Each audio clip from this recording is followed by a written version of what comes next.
आज हम देखने वाले हैं बीए फर्स्ट ईयर सोशियोलॉजी का जो हम सीरीज़ लेके चल रहे हैं, काफ़ी इंपॉर्टेंट क्वेश्चन का। चाहे आप किसी भी यूनिवर्सिटी किसी भी कॉलेज से क्यों ना हो, ये प्रश्न जो है हम सीरीज़ में कर रहे हैं वो आपके एग्ज़ाम के लिए काफ़ी ज़्यादा इंपॉर्टेंट है।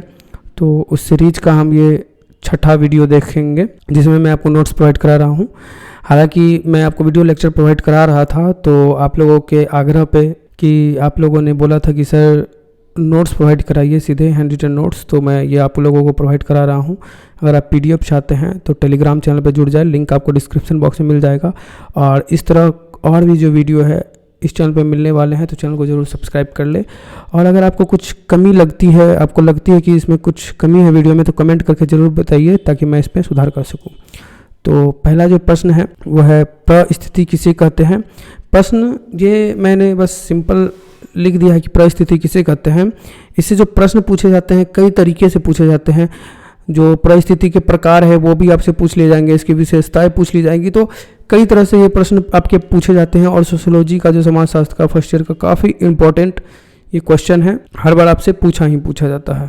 तो चलिए हम देख लेते हैं कि इसका जो आंसर है आप अपने एग्जाम में किस प्रकार से लिख सकते हैं।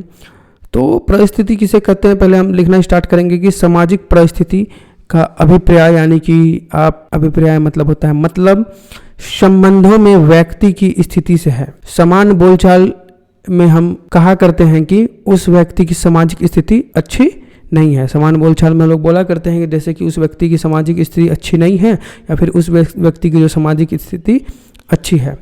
इसका अर्थ क्या है कि समाज अथवा समूह के अंतर्गत व्यक्ति के संबंधों के क्रम से है। जो समाज और समूह है उसमें व्यक्ति का क्या संबंध है उसके क्रम से है। प्रत्येक समाज में कार्यों के विभाजन की एक व्यवस्था होती है जिससे व्यक्ति संबंध रखता है। प्रत्येक प्रकार के कार्यों के साथ एक विशेष प्रकार की शक्ति तथा प्रतिष्ठा संबंधित होती है। इस प्रकार इस प्रतिष्ठा तथा शक्ति की मात्रा के अनुसार ही हम व्यक्ति को स्पष्ट करते हैं। उसके बाद आगे लिखेंगे कि सामाजिक परिस्थिति को की जो परिभाषा है वो इस प्रकार से शास्त्री हैं उनके द्वारा दिया गया अपने अपने तरीके से। पहले आप उसके बाद पहले आप यहाँ पे लिख लेंगे कि सामाजिक परिस्थिति की धारणा को समझने के लिए कुछ परिभाषाओं का ज्ञान आवश्यक है। तो उसके बाद आप कुछ परिभाषा जो समाजशास्त्रियों के द्वारा दिया गया उसको लिखेंगे। पहला जो इम्पोर्टेंट है, मैंने केवल इम्पोर्टेंट यहाँ पर लिखा है। तो ऑगबर्न तथा निमकॉब जो है उनके अनुसार आप लिखेंगे कि समूह में दूसरों के साथ संबंधों के क्रम में व्यक्ति का जो स्थान है वही सामाजिक परिस्थिति है। मतलब कि समूह में या दूसरों के साथ संबंधों के क्रम में व्यक्ति का जो स्थान है वही सामाजिक परिस्थिति है। उसके बाद आप देखेंगे लेपियर के द्वारा मैंने लिखा है। लेपियर कहते हैं या लेपियर का मत है कि समाज में व्यक्तियों का जो दर्जा है उसी से व्यक्ति की सामाजिक परिस्थिति समझी जाती है। तीसरा हम देखेंगे, तीसरा हमने लिखा है किम्बाल यंग। इनके मतानुसार प्रत्येक समाज तथा समूह में प्रत्येक व्यक्ति को कुछ कार्यों को संपन्न करना होता है जिसके साथ ही शक्ति तथा प्रतिष्ठा की कुछ मात्रा संबंध है। शक्ति अथवा प्रतिष्ठा की जिस मात्रा का हम प्रयोग करते हैं वही परिस्थिति है। तो ये किम्बल यंग के द्वारा हो गया। उसके बाद आप रॉल्फ लिंटन ने समाज में पाई जाने वाली परिस्थितियों को दो भेद किए हैं, प्रदत्त और अर्जित। तो इसने एक आते हैं रॉल्फ लिंटन, इन्होंने परिभाषा देने के बजाय इसको पहले दो जो भाग हैं, दो जो भेद हैं उनमें परिभाषित किया। पहला भेद है प्रदत्त परिस्थिति।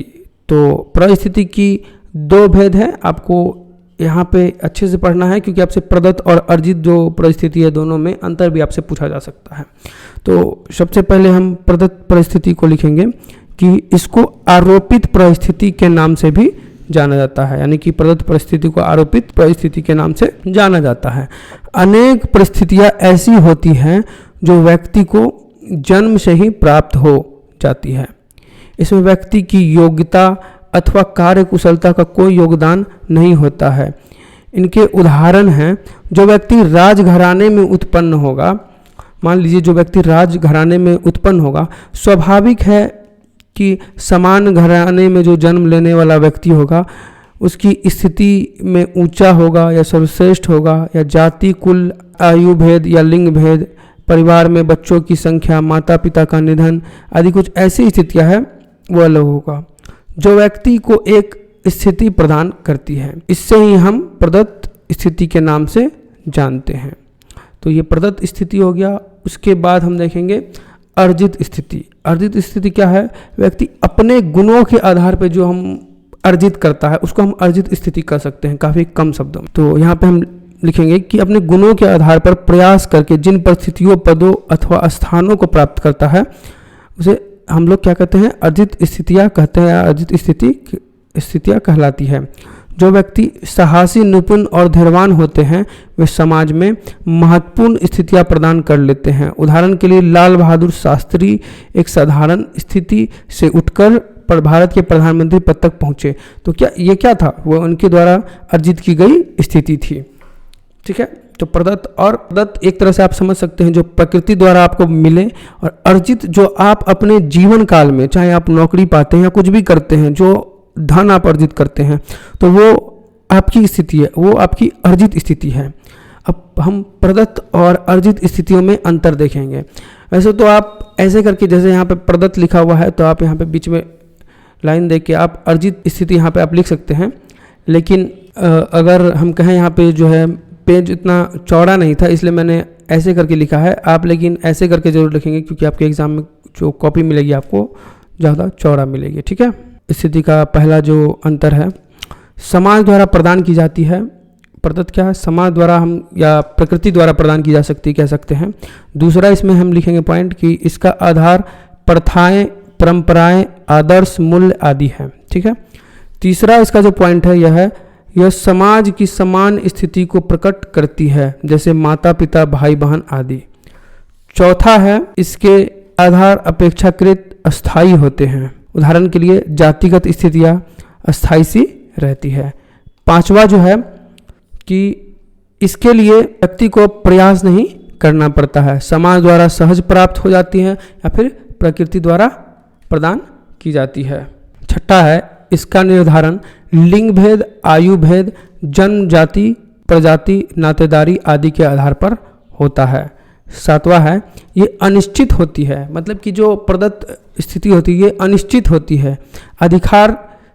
अधिकार क्षेत्र की अगर हम इसमें बात करें, अधिकार क्षेत्र में स्पष्टता नहीं पाई जाती है। उदाहरण, माँ बाप के अधिकारों की सीमा निर्धारण नहीं की जा सकती। क्या आप अपने माँ बाप की जो आप पे अधिकार है उसकी सीमा आप निर्धारण कर सकते हैं? बिल्कुल नहीं कर सकते हैं। तो ये प्रदत्त स्थिति की अंतर हो गई, प्रदत्त स्थिति के कुछ पॉइंट हो गए। अब हम अर्जित स्थिति के पॉइंट को देखें। तो अब हम देख लेते हैं अर्जित स्थिति के कुछ पॉइंट।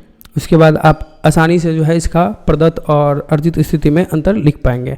तो पहला इसका पॉइंट आपको लिखना है कि अपनी योग्यता, कुशलता, प्रयत्न और बुद्धि से प्राप्त की जाती है। जैसा कि मैंने बताया कि आप जो अपने से हासिल करते हैं, जो अपने से अर्जित करते हैं, उसी को हम क्या कहते हैं? अर्जित स्थिति कहते हैं। दूसरा इसका मुख्य पॉइंट है कि इसका आधार स्वयं की योग्यता तथा गुण है। इसका आधार क्या है? स्वयं की योग्यता और गुण है।